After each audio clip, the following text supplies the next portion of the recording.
What in life has brought you to your own depths within yourself, right? If we're talking about what is deep, I think about what has brought me to my knees. And then what have you done in response to that that is part of who you are today? That's such a beautiful question. And like my entire body just got flooded with heat. So I'm like, okay, here we go. Yeah.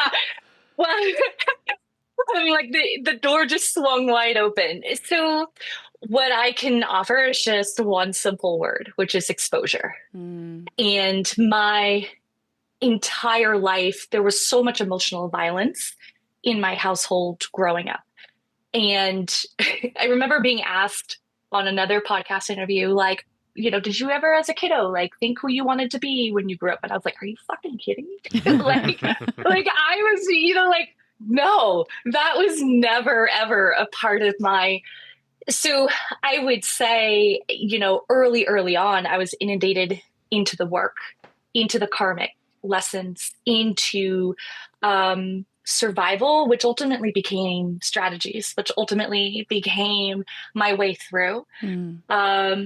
So in 2014, there was a series of events that became really significant catalysts for me, where I experienced both my emotional death through my former husband's affair, but then also simultaneously, it was almost within like the same breath of him sharing his affair, I also experienced this self like in me rising. And energetically, I felt really tall and he seemed really small.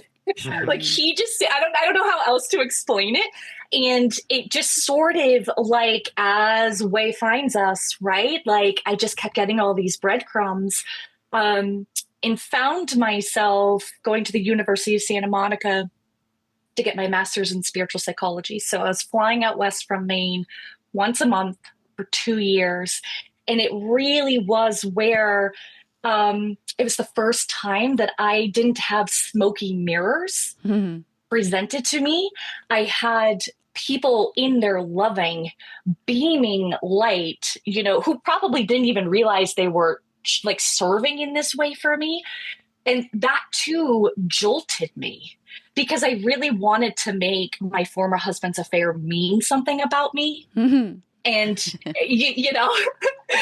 yeah. And it would have checked with like my childhood. It totally would have checked of like, you're too sensitive, you're too hard to love, you're too much, you're too neat, all of the things. But I had this group of 200 plus peers who continued to mirror to me like, no, you're cool as shit. And like, yeah, you're going through some stuff, but like, we see you, we got you. And it was really where too, I started to lean into my intuitive gifts. Like I really started to be able to grab a hold of my sensitivity and start to put language to like, oh, like I'm not a weirdo.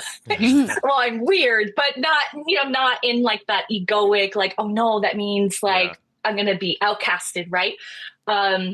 Well, it's almost like that little voice in the back of your head was telling you you're cool and you're fine, Jen, you're awesome. But it was overshadowed by, our ego or whatever it is that just tells us that we're not enough and that we're shitty or whatever it is.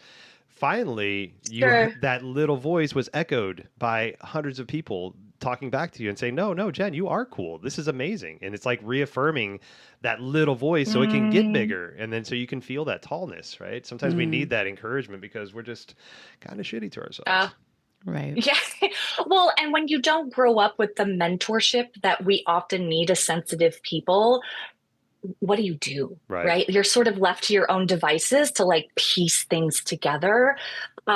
So my journey these last 11 years has really been about burning the scripts and really, and I'm not even going to say like untangle because that even still sounds really light and fluffy. I'm like, no, it's been like burning, like finding the scripts, like the good girl, burning that, right? Finding the part of me that wants to be manipulative because for me, that felt safe when I was growing up, right? Like if I do this thing, then I'll get love and I don't have to be exposed. I don't have to get hurt. So And I would actually say these last 2 years, probably year really has been about like the things that I thought I had totally closed the door on. I was like, oh, you're back. Girl, I feel you. We were just talking about it being a year 9 and the snake and coming to endings. And I actually created an image I posted yesterday of me burning bridges. Like it's so cathartic and so necessary. Yeah. Sure. Yeah, because ultimately then you're just negotiating your peace. Mm-hmm. And Right. that's kind of been my checkpoint these last 11 years where I'm like, but I still feel like shit. So clearly I still need to keep unearthing whatever this attachment is to the people pleasing and the good girl and, Right. just all of those things. And like, if I'm going to be a healer, it needs to be sunshine and rainbows and kittens. And I need to have a really soft voice and I need to look a certain way. And I'm like, fuck that. That's okay. Yeah. And really, truly for me, it's been yes and where I'm like, okay, sometimes it can be that, like the nurturer in me. But it has to be embodied. Right? Like I have to be able to be dark and dirty and gritty and okay in that too. Yeah. So that's what this year has been for me, where I'm like, oh, okay, we're going deeper into this taboo dark side of healing, really. Yeah. Well, with that switch from being a good girl in your case, I was a good boy, if you will, and always doing the things we're supposed to do and having the family and doing the corporate thing and whatever, doing all the things that we feel is right, and then we finally realize that that's not right for us, or maybe there are aspects of, but not the whole package. And then sometimes it's the vast other side of it. Okay, I go from being a good girl to being not, and I'm doing all the things that I've tried my hardest not to do.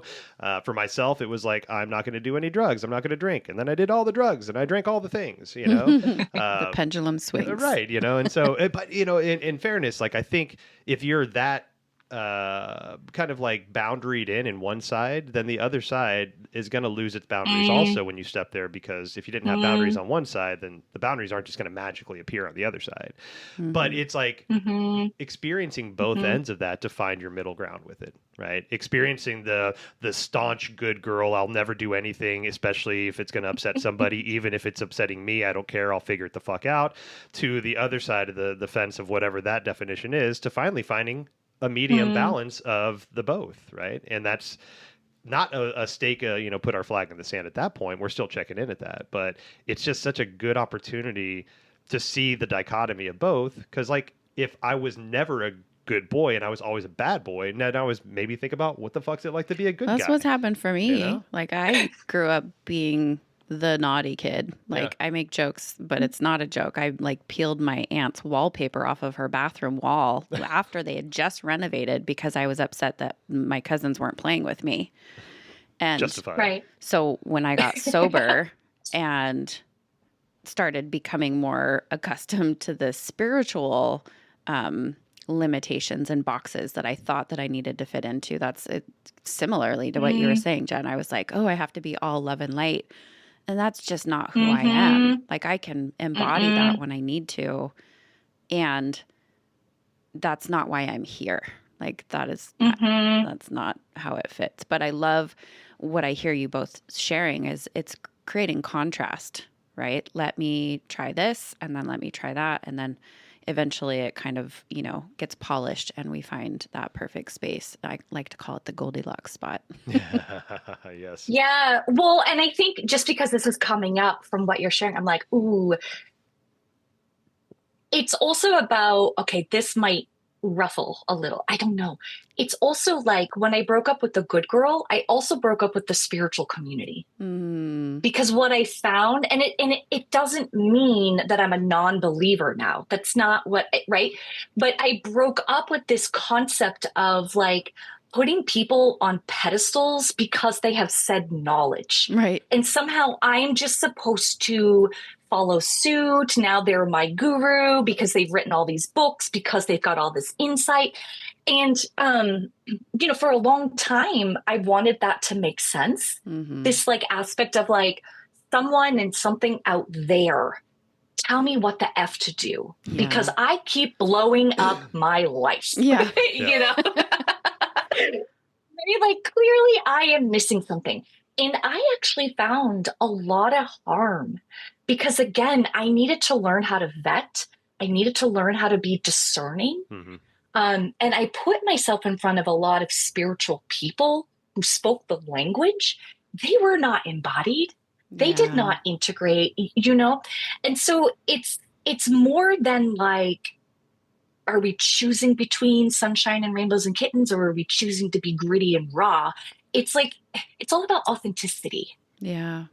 Yeah, this has been a hot topic You know? in literally this morning. I was reading something a friend had sent me, and she's like, "How does this feel for you?" And it was exactly what you're talking about, that Mm. the spiritual bypassing of commitment, right? Saying, "Oh, this doesn't align for me," and so it gives us an excuse to like bail on something when there's actually a lot to Mm-hmm. be offered in what we're learning Mm-hmm. from that experiment. And yeah, I 100% understand. I I remember when I was the first time I met one of like my favorite musicians, how like giddy and ridiculous, like just like ridiculous fangirl.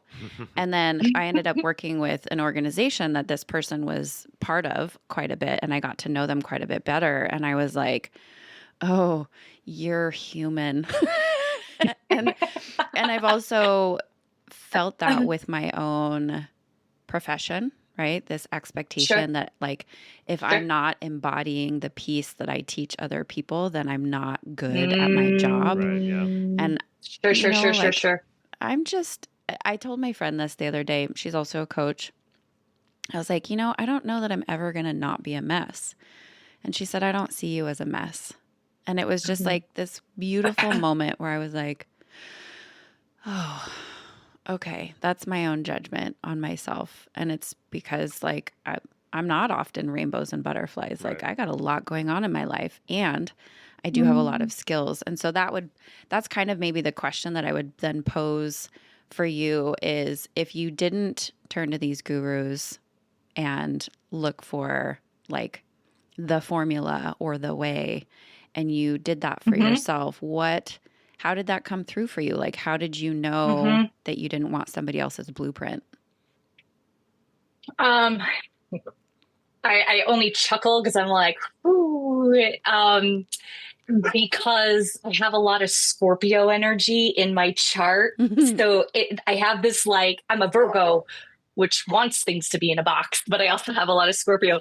So there's this natural sort of rebellion Mhm. in me that um, it was sort of this energy of like, ready or not, here it comes.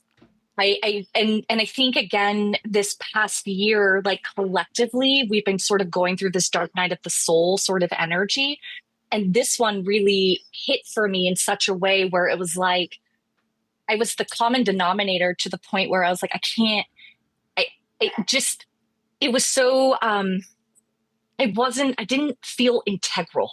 Mm. Mm. I really started to have an issue with me. Mhm. I really started, to really, and not that I hadn't been, but like it comes in doses, right? Um, but this last year, I really had a come to Jesus sort of moment with myself where I was like, Jenny girl, you cannot piss and moan your way to the thing that you say you want, Mm. right? So again, like, I've been doing the work, but this past year, I really felt called to learn more about my nervous system. Mm. And because like, I have all this intellectual, sort of like knowingness and wisdom and like my heart and intuition. But I always had this like inner stop point where I was like, oh, and I just had this like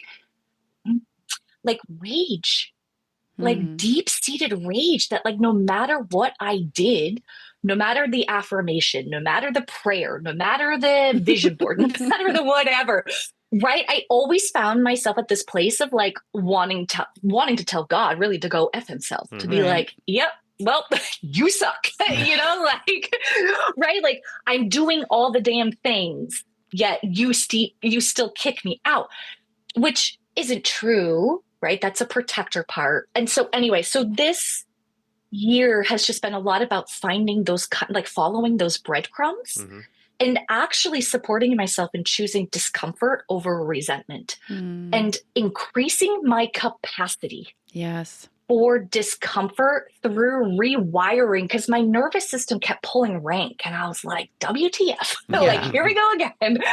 You know? And so I found like a really gorgeous practitioner. She's a Leo. She's super fiery. She's bold. Like she really brought the realness that I had been looking for in a mentor.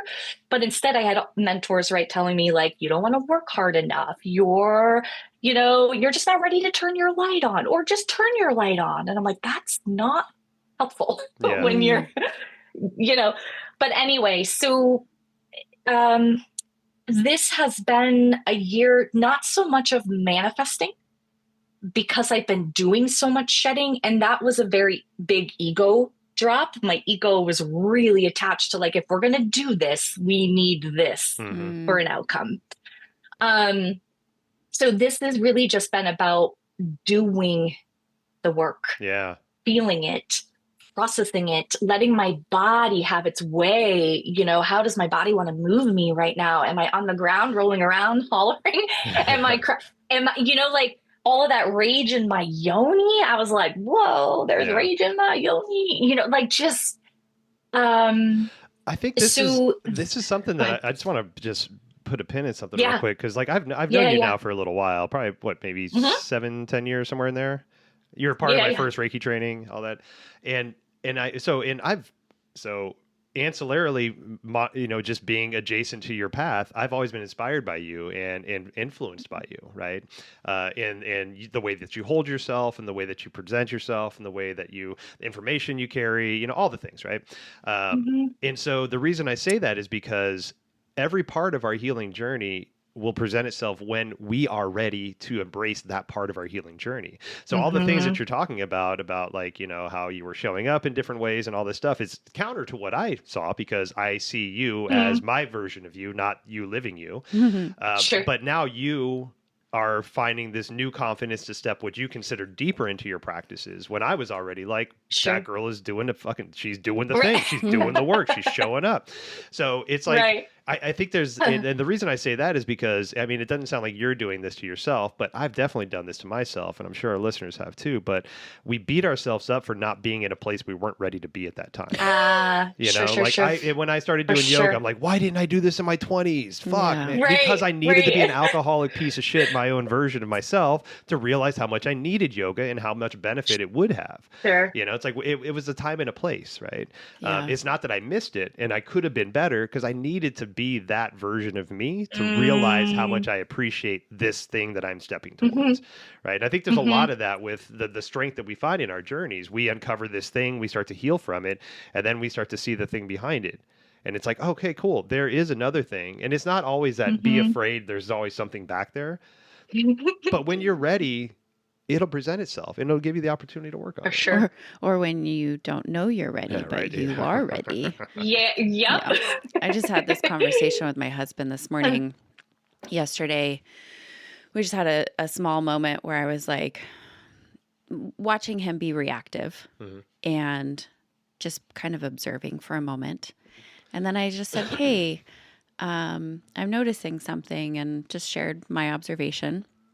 And he, kind of responded, but didn't fully respond. And we just left it at that and went on and had our dinner. And this morning he brought it up, and he says, I realize I've been in my head a lot because I feel like I'm not where I would like to be. And that's, just one of those places, that's one of those points where, like you said, ourselves included and anybody listening, I think we all have that to a certain degree. And what I heard you say in that is we can use that as loving motivation towards our growth, or we can use it as a club to beat ourselves over the head with. Right.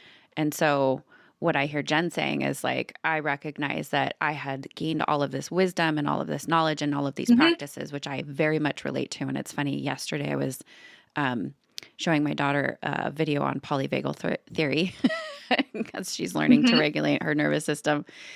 And then there's this time in our path, we can call it careers for some of us, but there's a time in our path where it really begs us to learn how to fully embody and live the wisdom that we've spent all this time learning about. Welcome, love. If you're feeling the pull to remember your power, soften your body, and return to your truth, I invite you into my world of healing arts and transformational coaching. I'm Awa Wild, intuitive guide, energy medicine woman, and creator of Sensuous Revival Healing Arts. I help individuals and couples release old patterns, dissolve shame, reconnect with pleasure, and rise into a more liberated life. Through sacred pelvic healing, somatic practices, intuitive body talk, and emotional integration, you'll learn to listen to your body, trust your intuition, and create relationships that feel nourishing and aligned. Whether you work with me one-on-one, join a retreat, or step into my online program, you'll receive an experience of deep presence, compassionate guidance, and practices that create lasting change. If your soul is ready for more freedom, more pleasure, and deeper truth, I'm here. Learn more at sensuousrevival.com or reach out directly to begin your journey. It's really gritty. Like, embodiment is really gritty. It hurts like hell.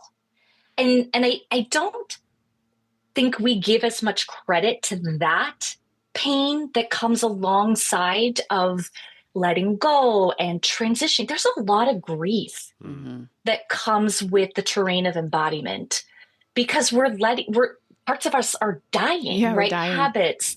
We're dying. We're dying. And if we don't learn how to be in that and not even make it okay, but make it safe, we're effed. Like, then we keep circling around the running. We keep circling around the, like, catch me if you can, right? Like, I'm going to try to expose myself before you can expose me, you know? And I think that's the danger with this self-help world is that, we don't want to be exposed because we're petrified of, like, what if people leave? What if I'm all alone? What does this actually mean? So embodiment comes with a cost of vulnerability. And we're really great about talking about vulnerability in the sense of, like, sharing with a partner and, relationships, but it's like spiritual vulnerability. It's a nakedness. Yeah, there's an intimacy that we can share as humans that doesn't have to be with a lover or like a sexual partner. Sure. And I think if we can really understand that and especially if you're in a relationship with somebody, right? Let's say like Awa and I are in a relationship. We're not, but we're just deep friends. But let's say, like, there's that unspoken, unless you've had the conversation, there's that unspoken idea that you have to be my best friend. You're my therapist. You're my everything, right? You've got to do all the things. You got to help me through my shit. One, I know I'm not that good enough to do that, but also I would be jealous if you went somewhere else to get that advice, to get that help, to get that hug, to get that whatever, right? And so if we can have those kind of conversations in the beginning and Awa can say, like, hey, look, I love the way that you hold space for me in these moments, but when I'm really charged and I'm really in my feminine energy, I need to talk to this female friend or this friend in general because they know what to say, how to hold the space, and how to make me feel better, whereas you might be more triggering to me. I can be like, hey, that's amazing. You found a safe person that'll make you feel happy and healthy. And there's an intimacy that you guys share that I could never have because I'm me and that person's them. Please go feel fulfilled with that person and let me off of that, that pressure I put on myself. But we're in a situation where we're not raised to do that. We expect to be that. So we don't allow that intimacy, even though we don't want to be the person that intimate person could take for us, right? So it's like a lot of this is reestablishing the idea of what a relationship is, what our ego is, what jealousy might be. If that's even okay. Right, totally, yeah. Yeah, because in that, I also hear that there's opportunity. Like, I put myself in that situation. I've heard you share that a few times, and I am often listening from the outside. And this time I kind of put myself in that situation. And as a partner, I don't want to be my partner's everything. I know the weight of that, and I've lived enough relationships that have ended because of it. And where I'm at now is so if you're my partner, Adam, can you tell me what so and so did in that moment that you felt really comforted?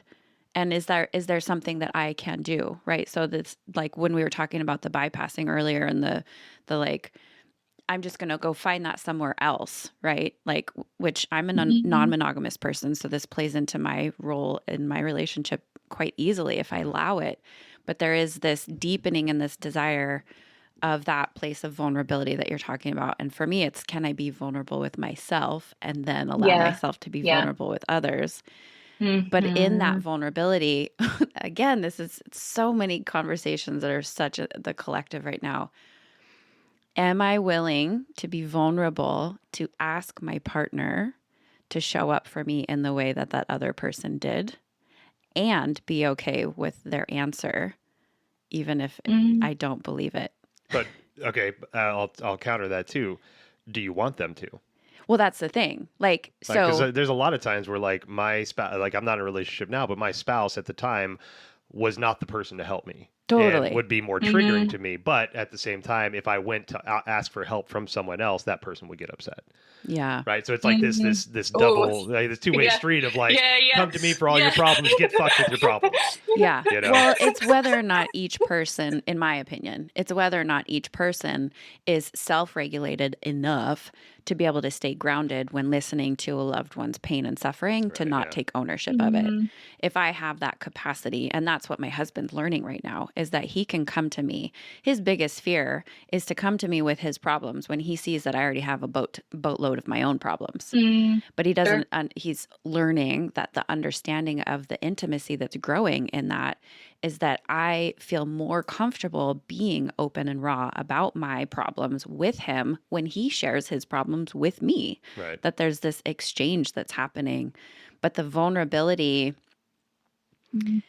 cannot be assumed anymore in most relationships. Like you said, we didn't grow up with these mentors that were like, yes, it's totally okay for you to come to me with your scraped knee and your sad heart. You know, Right. It was like, nope. Suck it up, you know? Yeah. Yeah. Well, and it's interesting too, just to kind of piggyback off of this, because it kind of came up. The vulnerability that we're all talking about right now, definitely, I generally feel starts with ourselves first. Like if I'm not authentic, right? If my physical, spiritual, emotional, and mental needs, I am not tending to them, I cannot show up whole. Totally. I cannot show up sovereign.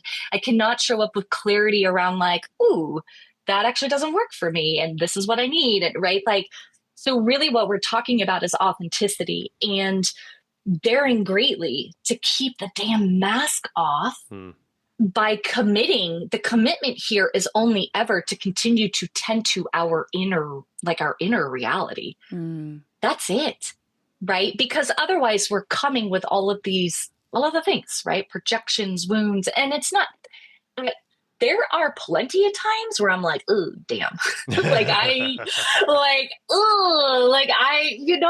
can't always see my blind spots, and perfection isn't the point. Right. But if we're going to start talking about vulnerability in this context of like relating to ourselves, it does come with that responsibility of self-committing to like, I'm like, who do I need to be to make sure I'm continuing to tend to my triggers so I'm not bleeding out. Yeah. And right? Yeah.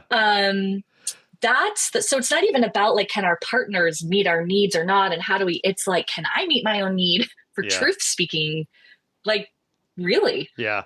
Well, it sounds like, a lot of this, you spoke to Sacred Rage a little bit ago, the good girl breaking up with, it sounds like so much is here. Right. Well, it almost sounds like this is the roadmap to where you're at now. Right. So you had the breakup with the good girl, and I'm sure there was a lot of sacred rage involved with that. Like whether it was the rage about the path that we mistakenly took, or the mistakes that we made, or I should have done this and I should have shown up, like whatever it is. Right. Even like questioning existence of beings, right? You know, F God, F the source, F universe.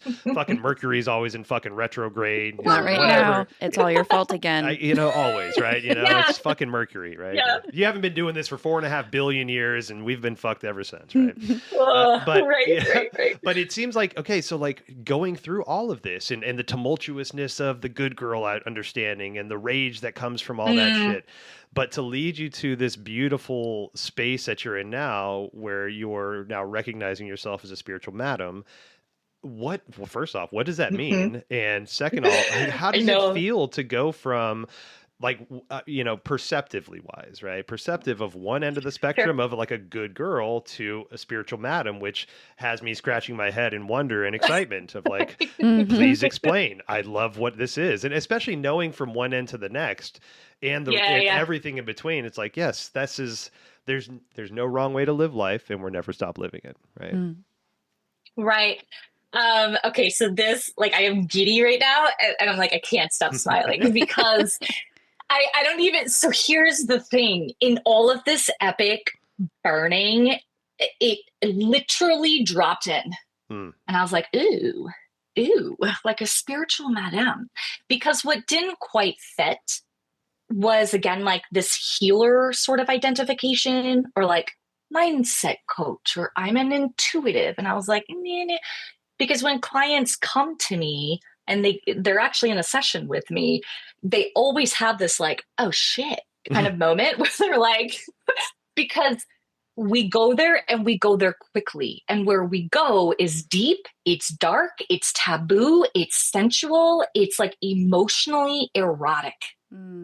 And so the spiritual madam, right? I know it's like a play on words, but it's super yummy for me because the madam, right? We think about as like a prostitute, right? You kind of think about in that, right? And she's there to sort of corral her babies and teach them the ways of the man. And I wouldn't really say seduction as I relate to seduction, but like she's there to teach, right? So for me, it is that like emotional eroticism, because I am so wired. I can no longer deny my entire life is all about death and rebirth and on repeat. And I used to apologize for that, like with my partners, with the family, with friends, like, ooh, I'm like, now I'm like, wait, this is about self-mastery. If we're going to talk about integration, this is about like me getting really cozied in with my sensual competence and learning how to use my seduction, not to manipulate, but to actually blaze trails, to create depth and intimacy in my relationships, to magnetize towards me. So from like what actually is aligned. Yeah. So from like a manipulation for approval idea to a seduction for truth, right? How do I seduce the truth out of you with the honesty and the love that I have as a person, rather than trying to find these ways that I can manipulate the situation to get what I want, right? Just tell you what you want to hear and then fuck you off with it later, right? For sure. And, you know, it is about self-mastery. It's about holding myself accountable, because I know when I'm starting to dip into some of those survival sort of mechanisms, like being the people pleaser, like manipulation, and none of it's ill intent, like, because I know some of those words can kind of have like a little sting to them. It's coping. But it was about control. I can just own that, right? It was about like, this is going to keep everything tight so I can measure it, because I was hyper vigilant about scanning. Yeah. And so as a spiritual madame, it's so stinking yummy for me to be able to teach other women how safe they are, like to show them how safe they are in their own sensual competence, but then also how to like lead themselves. Right? In a way that feels raw, in a way that feels really true and pretty taboo, because it often means there are bedside manners, but they're not as polished. Yeah.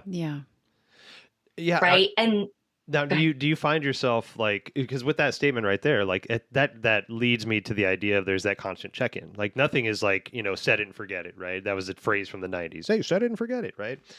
There's a constant check-in, right? And even when we feel like we've got the best practices, the healthy practices, whatever it is, spiritual, religious, personal, agnostic, whatever, you're just a happy human being.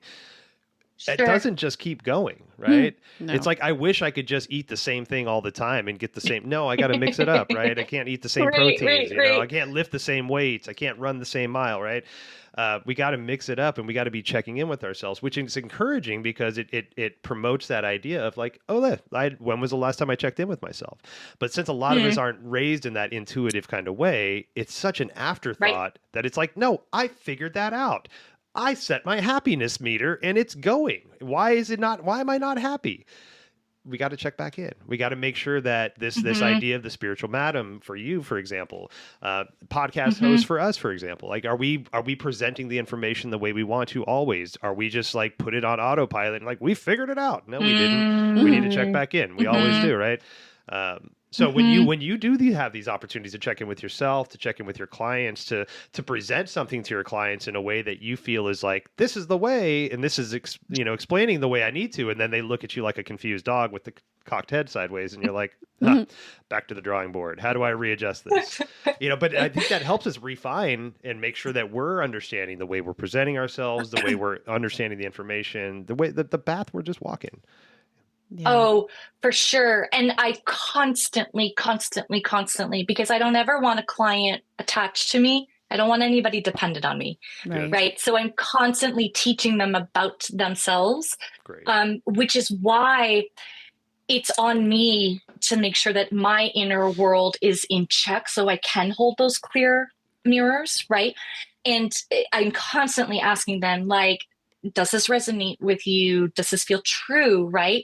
Do you have the capacity for this? Like those sorts of, because I have this insatiable hunger now. Do you know what your human design is?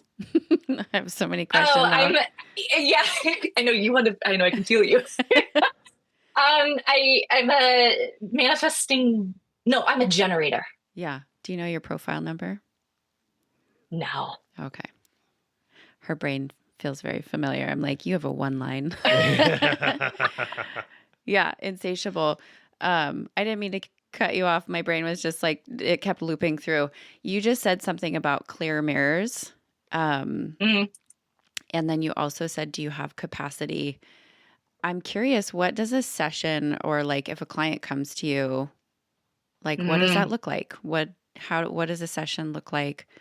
I do want to actually go back and talk more about the sacred rage, especially you talking about that living in your yoni, because I do want to hear more about you and your story and what brought you to this space. I know you talked about the affair and kind of that initiation happening, but this is where I'm like wanting to hone in. Yeah, you're curious. You're like, give me the give me the juice. Yeah. Okay. Sorry. So I just lost track of the question that you just had. You wanted me to go back to. Yeah. So you talked about the dynamics that you talked about when you're working with a client is, does this resonate for you? Is this true? Yes. Talking about clear mirrors. So considering those questions, what does it look like for a client to be working with you, and where does the sacred rage come in for you in your own life? And then does that also present itself when you're working with clients? Sure. Okay. Gorgeous. So as a psychic, I see pathways for clients who are at a point of transition. And typically by the time a client comes to me, they're done. They're done with the therapy. They're done with the self-help, right? They got their fingers up in the air. They're like, what the F is actually happening? So for me, part of my gift is that, we sort of like take all of the things out of the closets and we put it in the living room.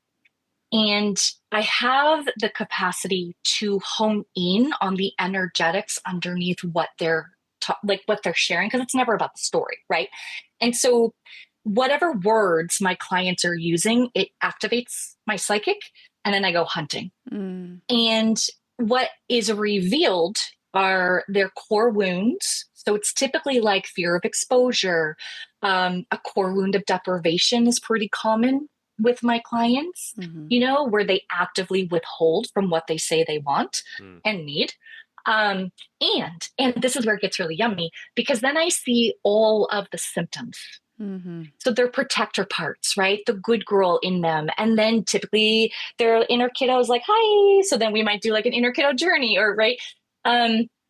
So that is kind of the flow. And there's a lot of like channeled inner and outer strategies for them and support. So it's not just powerful self-knowledge that just kind of like 2 days later their ego kicks out. Right. There's just a lot of deep implementation that happens in my time with clients, and hand holding. Right. So I also, because of what I've gone through, my capacity to hold someone is endless. Like my compassion is off the charts. For me, I'm like, you're triggered. I love that you're triggered. And they're like, what? And I'm like, let's talk about the trigger, So there's also like, the work is serious, but we don't come to it in a serious way, right? There's humor, there's release, there's just whatever they need in terms of nourishment, so they feel safe in that container with me. But it's really, it's a bit of a volley with them and also their spiritual community. And I'm sort of the translator, if you will. So I guess it's more like spiritual it's like psychic for transformation, kind of work that I do with them. I do still offer like psychic soul readings, which is just kind of like okay, this is something digestible for you to hold on to for like what's getting in the way. But the coaching obviously is really where we get to do that kind of epic transformation that they're looking for. So that's how I like Cliff Notes version, how it is that I work with clients. Yeah. I love that. It's just really, it's really sacred work. And we have fun. We do. It's like spirit animals come in, sometimes deceased family member. It's like the whole Akasha. It's the whole thing, all in the name of their transformation. So it's really beautiful. Yeah, I love that. To me, it sounds like a dive into like discovery and self-reflection, but beyond the veil, which I really love. I love. That's awesome. Well, and also too, because my background is clinical. I have a degree in like social work, a master's in spiritual psychology. So it's very grounded in the way that I work with clients. It's very tangible. So it's woo and, it's all of the things, but it's in a way where it's relatable to them, where it's, because that matters. Otherwise we do get into that territory of bypassing. I have found, like, if it's just, messages from their guides, it can be really hard for them to make that mean something in to their bring that system. to work on Monday. Yeah, right. Yeah. How do I bring this to work on Monday? Yeah. I'm wondering do you feel like you have experienced life and the things that you've needed to do your own healing and then brought that forward as a teacher? Is that kind of like your for method? Sure. Okay. Yeah, for sure. My entire body just got ignited. And the wolf just came in, and the wolf has the medicine of the teacher. 100%. Yes. I mean, there was a point obviously in my healing journey where I did curse the sky with like are you kidding me? Like, because it was the affair, divorce, single mom. But then the next partner I was with, he committed suicide in a very public way. And then I had people in the community that were like, you're not a healer, you're a murderer. And I was like, oh my gosh. Wow. Right. It got really dark. Wow. Yeah. It got really dark. And then a series of like narcissistic relationship. It just kept, I was like, whoa, okay. Like it's coming. Yeah. So 1,000 times yes, right? Because I would always find my way to the medicine. I would always find my way to whatever it was, the book, the healer, the mentor, the school, the whatever.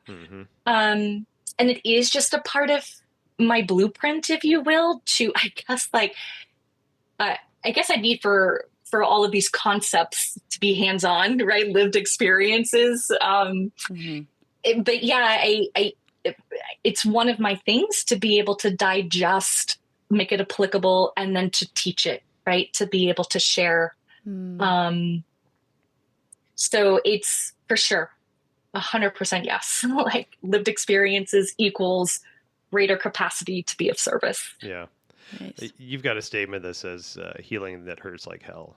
And healing, I think, is packaged a lot of times in this like ethereal, meet your spirit guides, prance around in the fucking ethos, and it's going to be great. We're going to meditate and listen to fucking fairies and shit. And it's not. Right. I mean, we might be able to get there, but it's unpacking a lot of the shit that we put in front of us that are the guardrails that don't work anymore. So to like for that statement for you, for your clients, that's a kid's glove kind of statement, you know. How does that manifest with you and the way that you work with your clients, especially with the rage you felt and the sacred rage you've talked about and all this Your stuff? Yoni's it's like, rage. Right? I want to know about the Yoni rage. Yeah. Well, I know. I'm like, where do I begin? We have 5 minutes, so yeah, go. Okay, so, I mean, I suppose the way that it manifests is that it just keeps me integral to the service. The rage in my yoni, I actually just hit maybe 3 months ago. And I had been running from this energy my whole entire life. And what I realized, because breaking up with the good girl, breaking up with the spiritual community, the dark side of all of that is loneliness. Right? Yeah. Because my means for connection, I was no longer hedging my bets. I was no longer, so in that, the rage really had space to come up. Yeah. And the rage actually was an entire lifetime and beyond, I am certain, of boundary infractions. Yep. All of the fucking boundary, even boundaries that were crossed inside of business, boundaries in the spiritual, just everywhere. And like, I literally felt bloated, like my uterus was protruding. And I was like, I have to before like my body starts to like want to manifest this into disease, right?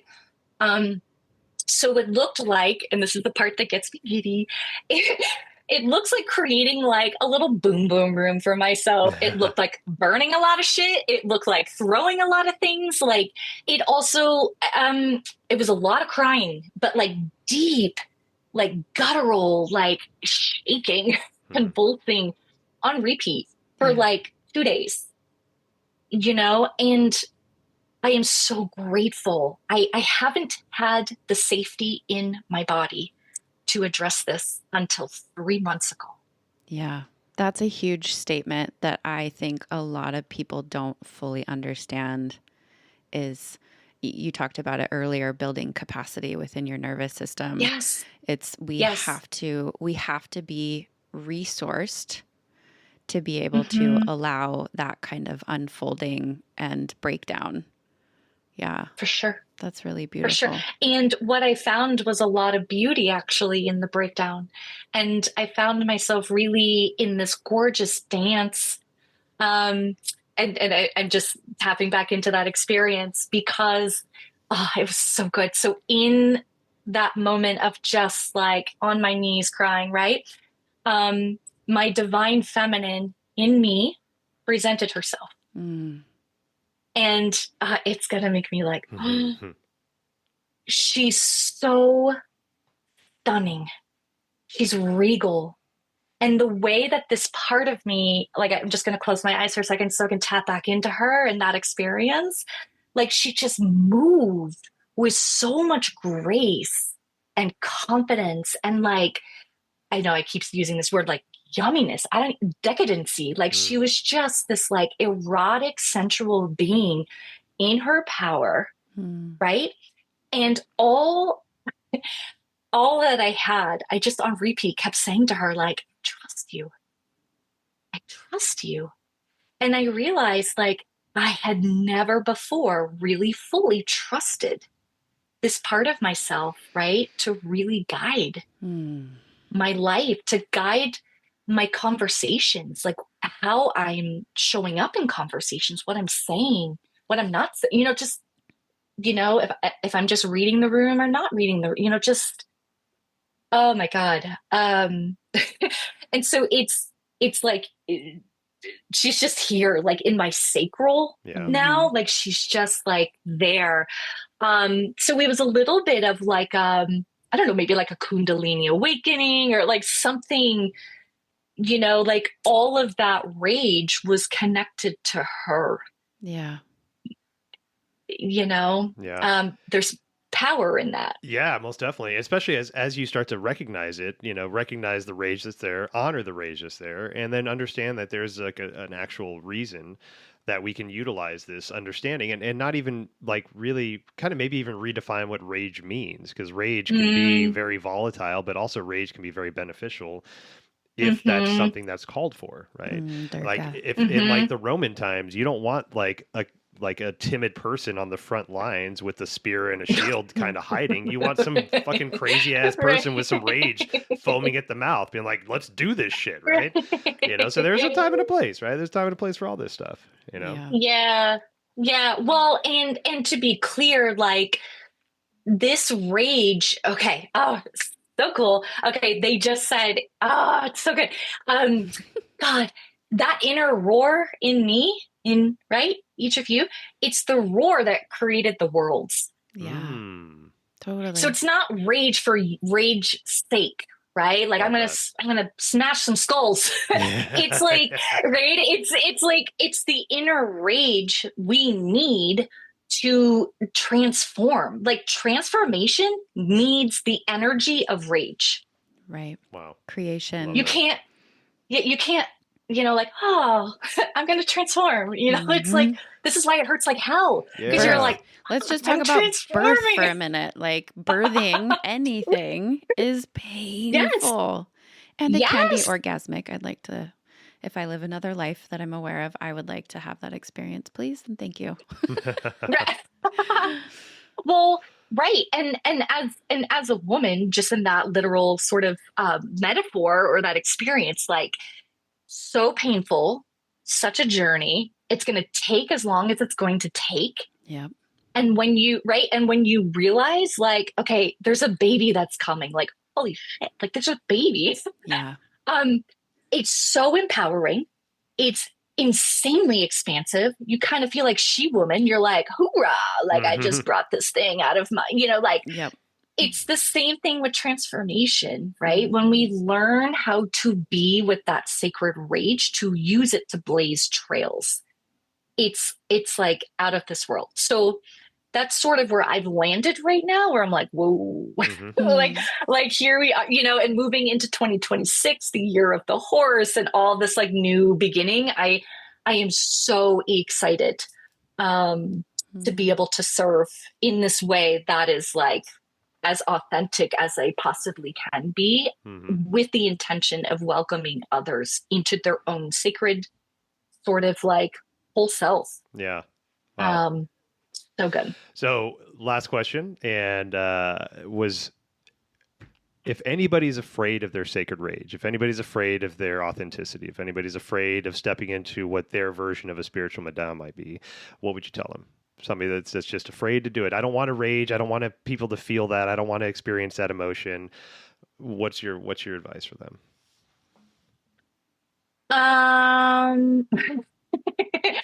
Well, I mean, I would definitely gently push back. It doesn't. So here's the thing. It can look like whatever you want it to look like. Right.